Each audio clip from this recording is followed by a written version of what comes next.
स्वागत है आपका अपने चैनल एकलव्य स्नातक पे। और मेरा नाम है सचिन। और आज की इस वीडियो में हम पढ़ने वाले हैं बीए ऑनर्स हिंदी, यानी कि हिंदी ऑनर्स जो होता है उसके सेमेस्टर 1 का जो कोर सब्जेक्ट है हिंदी भाषा और उसकी लिपि का इतिहास, उसकी यूनिट फर्स्ट हम पढ़ रहे थे। और वीडियो 1 हम ऑलरेडी बना चुके हैं, जिसका लिंक आपको डिस्क्रिप्शन में मिल जाएगा अगर आपने नहीं देखी हो वीडियो को तो। और वीडियो सेकंड है आज की हमारी। और जो आपका टॉपिक है फर्स्ट यूनिट का, भारोपीय भाषा परिवार एवं आर्य भाषाएं, इसकी जो आपको मैंने वीडियो 1 बना के दी थी उसके अंदर मैंने आपको भारोपीय भाषा के बारे में बताया था, जो कि भारोपीय भाषा परिवार होता है। और आज की इस वीडियो का जो हमारा टॉपिक मेनली रहेगा वो होगा आर्य भाषाएं। ठीक है, तो आइए वीडियो को स्टार्ट करते हैं। और आपको बताना चाहूंगा, आपकी कोई भी प्रॉब्लम हो तो आप मुझे इंस्टाग्राम पे फॉलो कर सकते हैं, मेरा यूजर नेम आपके सामने है।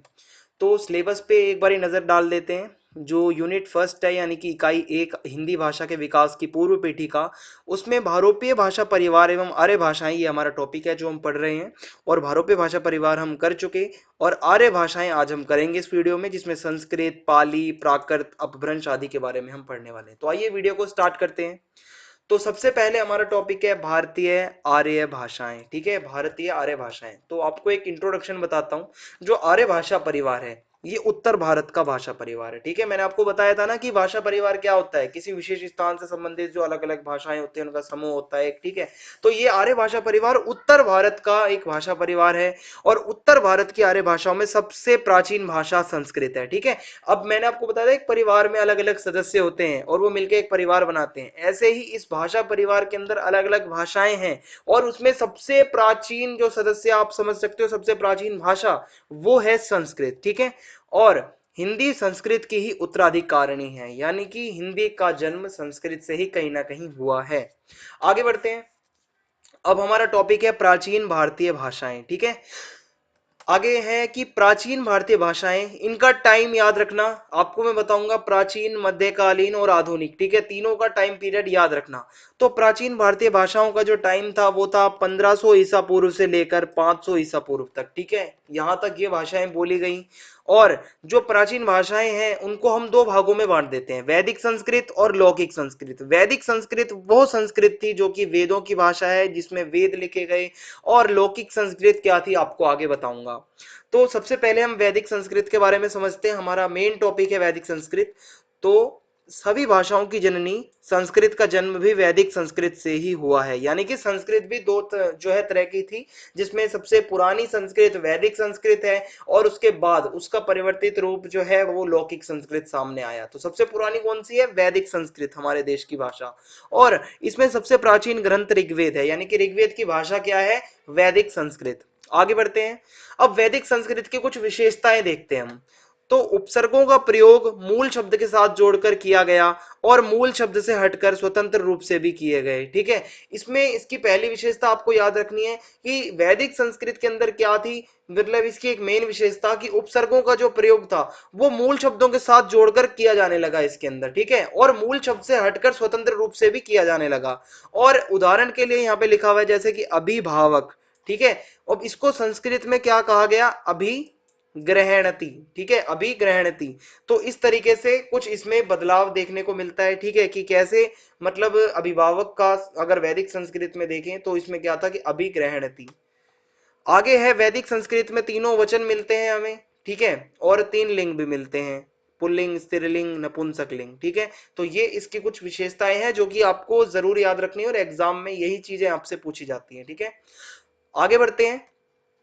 संश्लिष्ट और योगात्मक भाषा है। देखो, जो वैदिक संस्कृत है वो कैसी है? संश्लिष्ट है और योगात्मक है। इसका मतलब ये होता है कि काफी ज्यादा जटिल, पेचीदा भाषा है। ठीक है, इसको समझना इतना आसान नहीं है, बहुत ज्यादा ये कठिन समझ लो। सबसे पुरानी संस्कृत जो है, सबसे पेचीदा संस्कृत आप समझ सकते हो, वो वैदिक संस्कृत है। और वैदिक संस्कृत के अंदर ए, उ, ई, ठीक है, इसके अतिरिक्त जो लिरि होता है इसको भी स्वर माना जाता है। ठीक है, जो लिरि को भी इसके अंदर स्वर गिना जाता है। ठीक है, ए, उ, ई, इसके अलावा लिरि को भी इसमें जोड़ा जाता है स्वर के अंदर। जबकि जो लौकिक संस्कृत जो इसके बाद आई, उसके अंदर जो लिरि है वो लोप हो जाता है, यानी कि गायब हो जाता है, उसका इस्तेमाल बंद हो गया, मतलब लिरि को अब नहीं जोड़ा जाने लगा लौकिक संस्कृत के अंदर। अब हम देखते हैं लौकिक संस्कृत की कुछ बातें। क्या इसका इंट्रोडक्शन है लौकिक संस्कृत का, ठीक है, इसका परिचय देखते हैं सबसे पहले हम। तो लौकिक संस्कृत जो थी वो बोलचाल की भाषा थी, और वैदिक संस्कृत मैंने आपको बताया वेदों की रचना हुई उसके अंदर, ठीक है, ऋग्वेद में वो मिलती है। लेकिन लौकिक संस्कृत क्या थी, ये वेदों की भाषा नहीं थी, ये थी बोलचाल की भाषा, जन जन की भाषा, ठीक है। और 8वीं शताब्दी ईसा पूर्व से इसका प्रयोग साहित्य में भी होने लगा, ठीक है, साहित्य में भी इसका इस्तेमाल हुआ जाने लगा, जैसे कि रामायण, महाभारत, ये सब लौकिक संस्कृत में ही कहीं ना कहीं देखने को मिलती हैं। और लौकिक संस्कृत के कुछ रचनाकार आपको मैं बताना चाहूंगा जिन्होंने इसमें लिखा है, वो है वाल्मीकि जी, व्यास जी, कालिदास जी, माघ जी, भारवी जी, अश्वघोष जी, भवभूति जी, विशाख जी, दंडी जी, श्रीहर्ष जी, ये कुछ रचनाकार हैं जिसके बारे में आपको पता होना चाहिए कि जो लौकिक संस्कृत में लिखते थे। अब लौकिक संस्कृत की कुछ विशेषताएं देख लेते हैं। लौकिक संस्कृत को देव भाषा या देववाणी भी कहा गया, तो ये मोस्ट इंपोर्टेंट लाइन है दोस्तों, क्योंकि जो लौकिक संस्कृत है उसको एक और नाम से जाना जाने लगा, बहुत ही देव भाषा, देवों की भाषा, ठीक है। और रामायण, महाभारत, पुराण, उपनिषद, ब्राह्मण ग्रंथ, इसमें जो है लौकिक संस्कृत में ही इन सब की रचना हुई, इन सब में लौकिक संस्कृत देखने को मिलती है। और हमारा जो दर्शन शास्त्र है वो भी लौकिक संस्कृत में है, ठीक है, जो हमारा भारतीय दर्शन शास्त्र है वो भी लौकिक संस्कृत में ही रचित है। अब और इसकी विशेषताएं देखते हैं। नाटक लेखन की परंपरा और काव्य लेखन की परंपरा भी चालू हुई लौकिक संस्कृत के अंदर ही। उदाहरण के लिए कालिदास का नाटक है, बहुत ज्यादा फेमस है, अभिज्ञान शकुंतलम आप सबने सुना होगा, लौकिक संस्कृत में रचना हुई। और भाष के नाटक, इसकी भी रचना किसमें हुई, लौकिक संस्कृत में। आगे बढ़ते हैं। संस्कृत एक समृद्ध भाषा मानी जाती है, ठीक है, संस्कृत का बहुत महत्व है, संस्कृत की टक्कर में कोई भाषा नहीं है, ठीक है, बहुत ज्यादा इंपॉर्टेंट भाषा है और बहुत ज्यादा समृद्ध भाषा मानी जाती है संस्कृत, क्योंकि इसका एक अपना व्याकरण है, किसी की कॉपी नहीं है, अपनी जड़ से अपनी भाषा है ये, और इसका अपना खुद का व्याकरण है। संस्कृत में ही काव्य शास्त्र की परंपरा जो है आचार्य भरत मुनि से लेकर और 15वीं-16वीं शताब्दी तक आगे चलती रही, ठीक है, और ये इसकी कुछ विशेषता रही संस्कृत की। और साहित्यिक भाषा के साथ साथ जन भाषा भी प्रचलन में रहती है, ठीक है। आपको पता होगा कि जैसे साहित्य के अंदर भाषा होती है वो तो होती ही है, साथ साथ जन की भी एक भाषा होती है, आम जन की, जिसमें लोग आपस में कम्युनिकेट करते हैं, संप्रेषण करते हैं, ठीक है।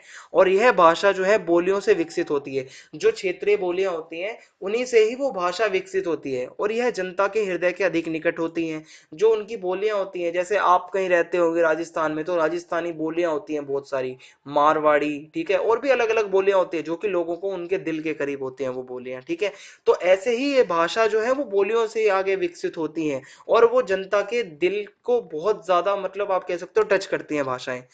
जब लौकिक संस्कृत अभिजात्य वर्ग की भाषा बन गई, यानी कि लौकिक संस्कृत को जब ऊंची ऊंची जो जात के और अभिजात वर्ग के लोग जब हैं वो बोलने लगे लौकिक संस्कृत, तो उस समय समाज में जन भाषा के रूप में एक नई भाषा आई, वो थी पाली और प्राकृत, ठीक है। अब ये संस्कृत के बाद इसका कुछ धीरे धीरे रूप में बदलाव हुआ, और फिर कौन सी भाषा आई लोगों के बीच, पाली और प्राकृत। अब इसको देखते हैं हम।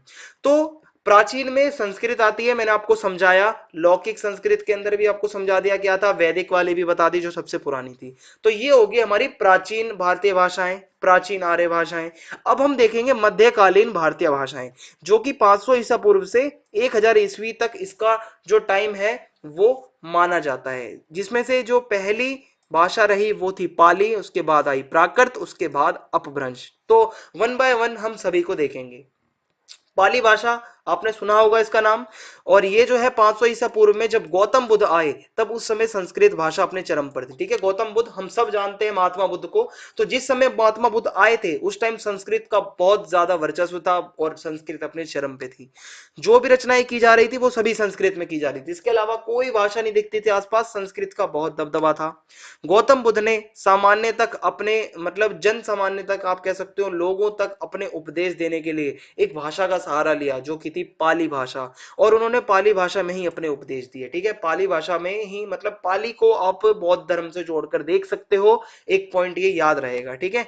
और बुद्ध का जो, महात्मा बुद्ध का जो धम्म था, ठीक है, धम्म आप सबने ही सुना होगा अगर आप हिस्ट्री के स्टूडेंट रहे हैं, तो धम्म जो है वो भी पाली भाषा में ही है। सॉरी, आगे देखते हैं।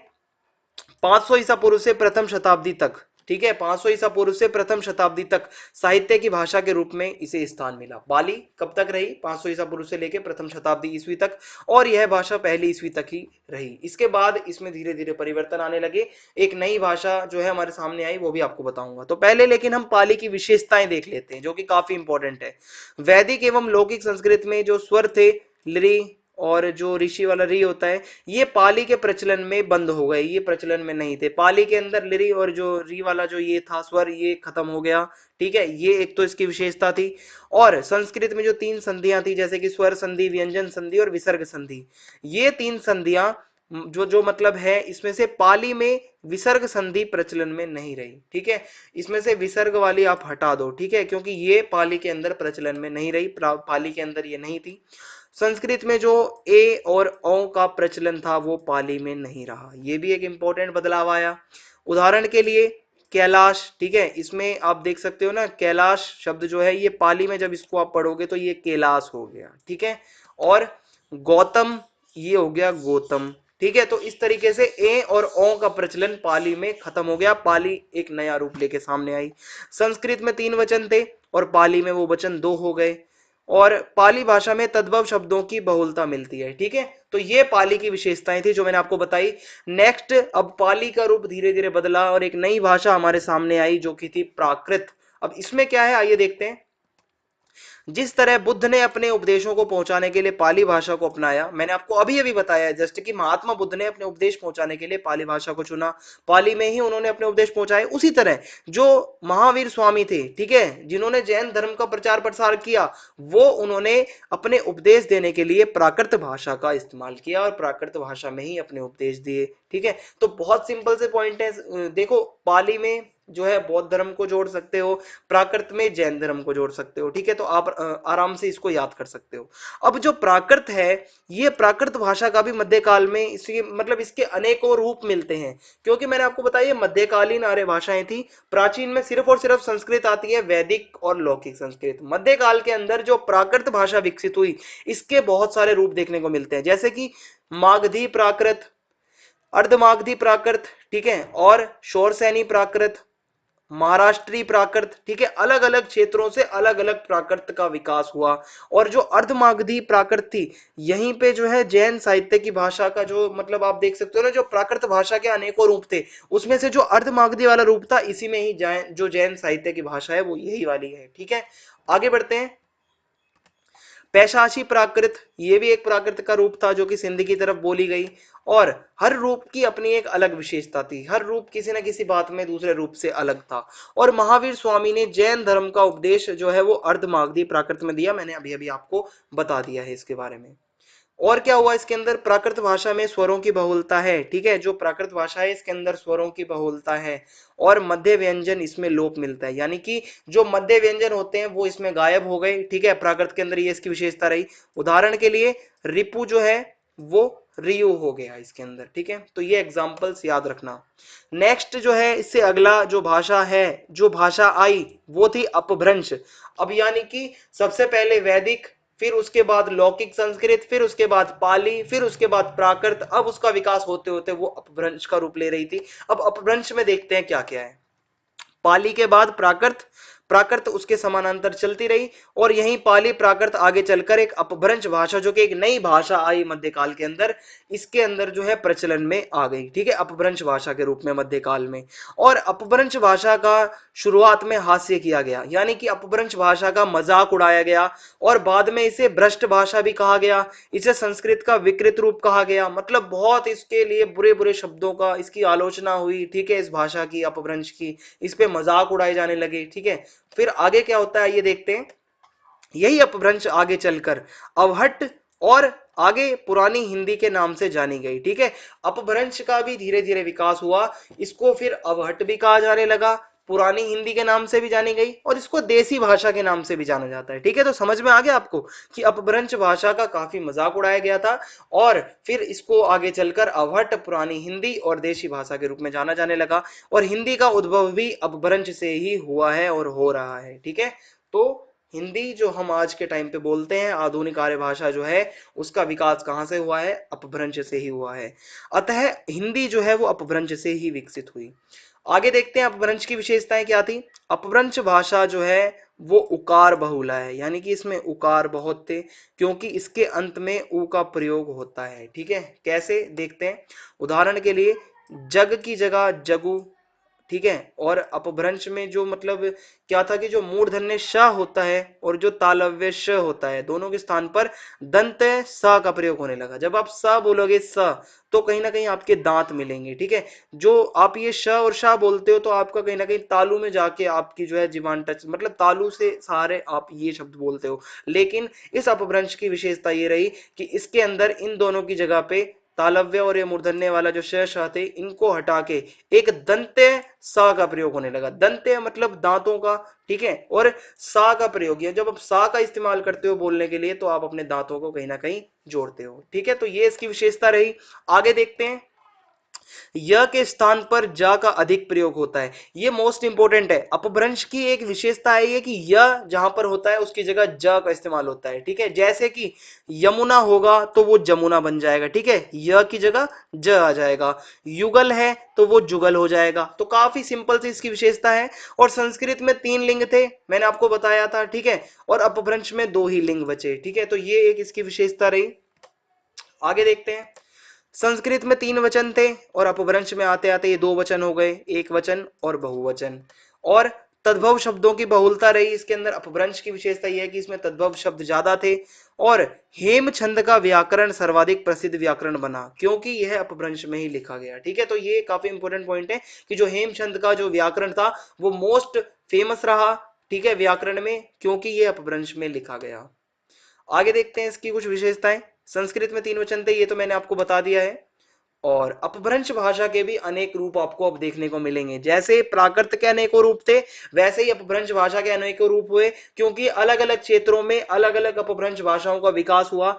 जैसे कि शौरसैनी अपभ्रंश, ठीक है, पैशाची अपभ्रंश, ब्राह्मण अपभ्रंश, खस अपभ्रंश, महाराष्ट्रीय अपभ्रंश, अर्धमागधी अपभ्रंश, मागधी अपभ्रंश। ठीक है, तो इस तरीके से अलग अलग जो है यहाँ पे अपभ्रंशों का विकास हुआ क्षेत्रों के हिसाब से। ठीक है, शौरसैनी, पैशाची, ब्राह्मण, खस, महाराष्ट्र के इलाके में महाराष्ट्रीय अपभ्रंश आ गया। और अर्धमागधी, ठीक है, मागधी यानी कि जो मगध जो था उसके वहां का, तो इस तरीके से इनका विकास हुआ। और 1000 ईस्वी के आसपास अपभ्रंश के विभिन्न क्षेत्रीय रूपों से आधुनिक आर्य भाषाओं का जन्म हुआ। तो प्राचीन आर्य भाषाओं में संस्कृत और वो आपकी वैदिक संस्कृत, लौकिक संस्कृत आई। मध्य के अंदर आपने देखा पाली, प्राकृत, ठीक है। और अपभ्रंश से आगे बढ़ते बढ़ते क्या हुआ, आधुनिक आर्य भाषाओं का जन्म होने लगा। और आर्य भाषाएं वो भाषाएं हैं जिनके अंदर हिंदी भी शामिल होती है, हिंदी भी आती है। और हिंदी का जन्म 1000 ईस्वी के आसपास माना जाता है। ठीक है, और इसमें देखता है, आपको मैं बता देता हूं कि जो आधुनिक आर्य भाषाओं का जन्म है वो अपभ्रंशों के विभिन्न क्षेत्रीय रूपों से हुआ, जो कि मैंने आपको बताए थे। जैसे कि शौरसैनी अपभ्रंश से कौन सी भाषा का जन्म हुआ, पश्चिमी हिंदी, राजस्थानी, पहाड़ी, गुजराती। पैशाची अपभ्रंश से लहंदा पंजाबी, ब्राह्मण अपभ्रंश से सिंधी, महाराष्ट्रीय अपभ्रंश से मराठी, मागधी अपभ्रंश से बिहारी, बांग्ला, उड़िया, असमिया, अर्धमागधी अपभ्रंश से पूर्वी हिंदी। तो आपने देखा कैसे भाषाओं और उपभाषाओं का जन्म जो है आधुनिक अपभ्रंशों से ही हुआ। जो ये आधुनिक भाषाएं और भाषाएं थी, इनका कहीं ना कहीं जन्म अपभ्रंशों से ही हुआ है। और इससे ये चीज स्पष्ट होती है कि हिंदी भाषा का उद्भव जो है वो अपभ्रंश के अर्धमागधी, शौरसैनी और मागधी रूपों से हुआ। ठीक है, और सिंपल सी अगर आपको मैं एक जो लाइन से बता देता हूं, अगर आपको याद रहेगा, ये डायग्राम याद कर लेना। सबसे पहले संस्कृत आई, उसके बाद पाली, उसके बाद प्राकृत, उसके बाद अपभ्रंश, और अलग अलग अपभ्रंशों से ही हिंदी का विकास हुआ। ठीक है, तो इस वीडियो में इतना ही हमें समझना था। वीडियो अगर आपको पसंद आई हो तो आप कमेंट बॉक्स में जरूर बताना वीडियो आपको कैसी लगी। ठीक है, ताकि इससे हमें मोटिवेशन मिलेगा। और चैनल को सब्सक्राइब करना बिल्कुल भी ना भूलें, बेल आइकन दबा देना ताकि हर वीडियो के नोटिफिकेशन आपको मिलते रहे। तो जय हिंद, जय भारत, धन्यवाद।